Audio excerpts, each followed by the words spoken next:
Could someone be a king at the age of 7? Well, King Joash was, and he reigned for 40 years. Stranger still, could a dead come back to life after a contact with another dead man's bones? Well, it did happen after a man's dead body came in touch with Elisha's bones. Witness these amazing stories in detail.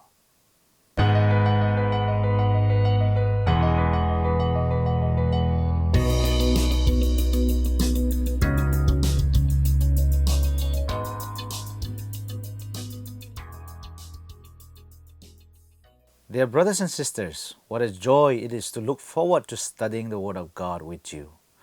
Our last Bible study was on the total obliteration of Ahab's household as Elijah prophesied.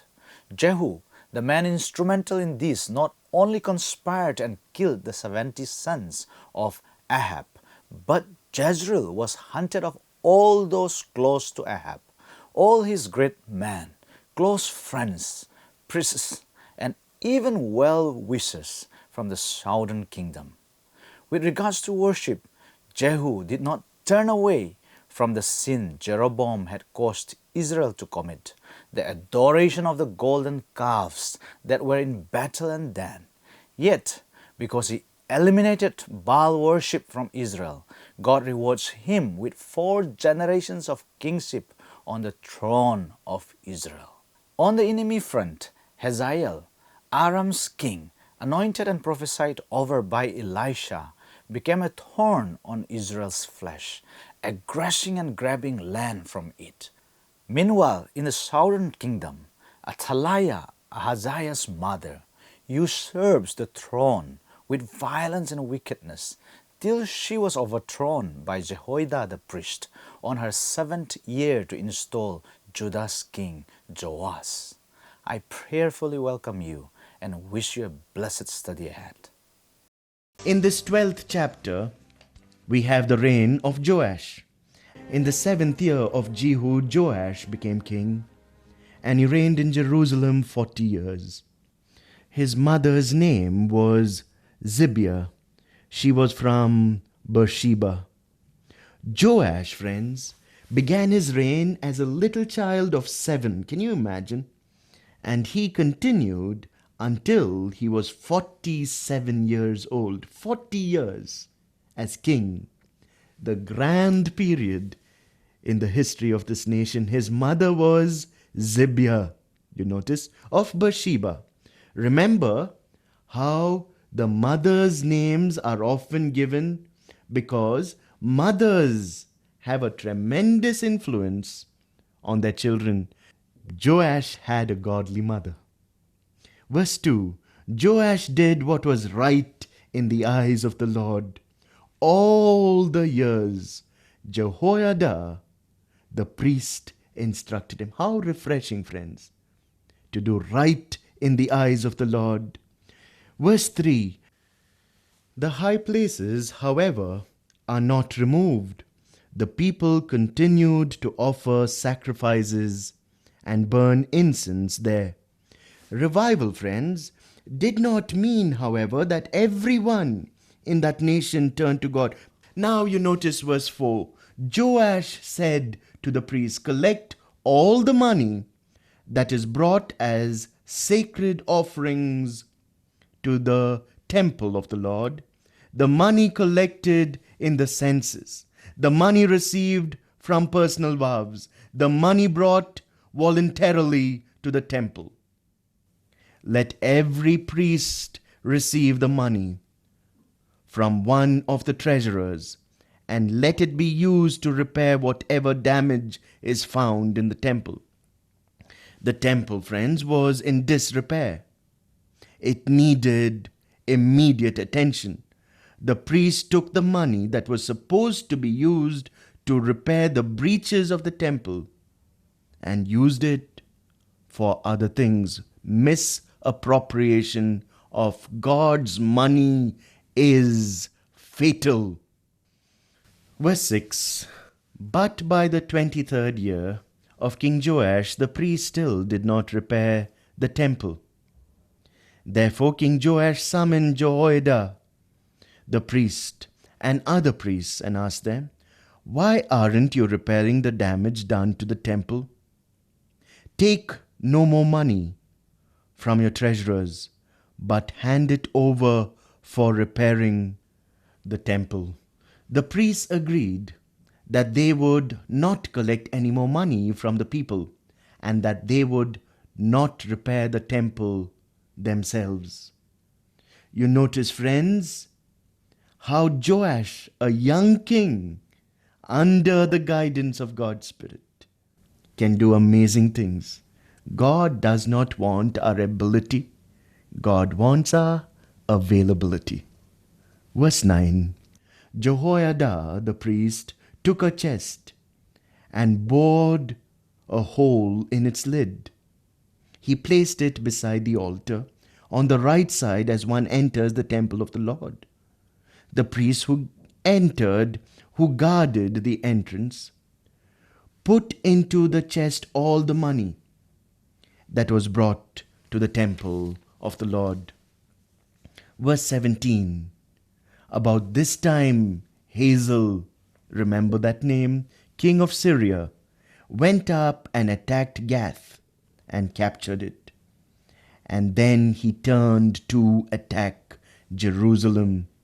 But Joash, king of Judah, took all the sacred objects dedicated by his fathers, Jehoshaphat, Jehoram, and Ahaziah, the kings of Judah, and the gifts he himself had dedicated, and all the gold found in the treasuries of the temple of the Lord and of the royal palace. And he sent them to Hazael, king of Aram, who then withdrew from Jerusalem. In other words, Joash is trying to buy time. He's bidding his time. He was trying to buy off Hazael, king of Syria. Verse 19. As for the other events in the reign of Joash, and all he did, are they not written in the book of the annals of the kings of Judah? His officials conspired against him and assassinated him at Beth Millo on the road down to Silla. We can talk more about revival when we get to two other books in the books of the Chronicles of the Kings of Israel. Joash was just 47 years old when he died. His servants killed him, and he was buried in the city of his father David. Joash was a good king, friends. But you notice what happens a little later. Jehoahaz reigns over Israel, and during his reign we see the final acts of the prophet of God, Elisha. Verse 1. In the 23rd year of Joash, son of Ahaziah, king of Judah, Jehoahaz, son of Jehu, became king of Israel in Samaria, and he reigned 17 years. He did evil in the eyes of the Lord by following the sins of Jeroboam, son of Nebat, and he caused Israel to commit the same sins, and he did not turn away from them. The sins of Jeroboam was false worship, and we would see this repeated over and over again. Verse 3. So the Lord's anger burned against Israel, and for a long time he kept them under the power of Hazael, king of Aram, and Ben-Hadad his son. Then Jehoahaz sought the Lord's favor, and the Lord listened to him. Amazing, friends. When you seek the Lord's favor, the Lord listens to you. And he saw how severely the king of Aram was oppressing Israel. This man knew he was in danger and in trouble. And when in danger, there's only one place to turn. Not outwards, but upwards. Verse 5. The Lord provided a deliverer for Israel, and they escaped from the power of Aram. So the Israelites lived in their own homes as they had before. Notice how gracious God is. The moment the king called upon him, he heard and he answered prayer. But they did not turn away from their sins. Verse 6, the sins of the house of Jeroboam, which he had caused Israel to commit, and they continued in them. So the Asherah pole remained standing in Samaria. Nothing had been left of the army of Jehoahaz except 50 horsemen, 10 chariots, 10,000 foot soldiers, for the king of Aram had destroyed the rest and made them like dust at threshing time. Verse 8, as for the other events of the reign of Jehoahaz, all he did and his achievements, are they not written in the book of the annals of the kings of Israel? So Jehoahaz rested with his fathers, buried in Samaria, and Jehoash his son succeeded him. Verse 10, in the 37th year, we notice Jehoash reigns over Israel. This other king comes to the throne in the northern kingdom. In the 37th year of Joash, king of Judah, Jehoash, son of Jehoahaz, became king of Israel in Samaria, and he reigned 16 years. He did evil in the eyes of the Lord, and did not turn away from any of the sins of Jeroboam, son of Nebat, which he had caused Israel to commit. He continued in them. Jeroboam was the standard. When a king reached his level of sin, God always intervened and judged. Verse 14 onwards, we would notice that Elisha dies. Now Elisha was suffering from the illness from which he died. Joash, king of Israel, went down to see him, wept over him. My father, he cried, the chariots and the horsemen of Israel. Elisha had been a tower of strength to the northern kingdom in a way that Elijah himself had not been. Elisha had been tremendous in his help to the king of Israel. And he was heartbroken now when the prophet becomes ill. Elisha said, get me a bow and some arrows. And he did so. Take the bow in your hands, he said to the king of Israel. When he had taken it up, Elisha put his hands on the king's hands. Open the east window, he said, and he opened it. Shoot. Elisha said, and he shot. The Lord's arrow, notice what he calls the arrow, the Lord's arrow of victory, the arrow of victory over Aram. Elisha declared, you will completely destroy the Arameans at Aphek. Well, Joash is not noted for his faith. Although he is weeping over the prophet who is dying, he is not a great man of faith, and he doesn't believe God is going to give him victory over Syria. Verse 18, then he said, take the arrows. And the king took them. Elisha told him, strike the ground. He struck it 3 times and stopped. Then the man of God was angry with him and said, you should have struck the ground 5 or 6 times. Then you would have defeated Aram completely and destroyed it. But now you will defeat it only 3 times, the number of times the arrow struck the ground. Interesting, isn't it? God's ways. Friends, can I submit this truth? When God says it, just believe it. Abraham is a prime example. God said, take your son. No comments. Abraham implicitly obeyed. In Genesis 22, we read, early next morning, Abraham took his son in obedience to God's command.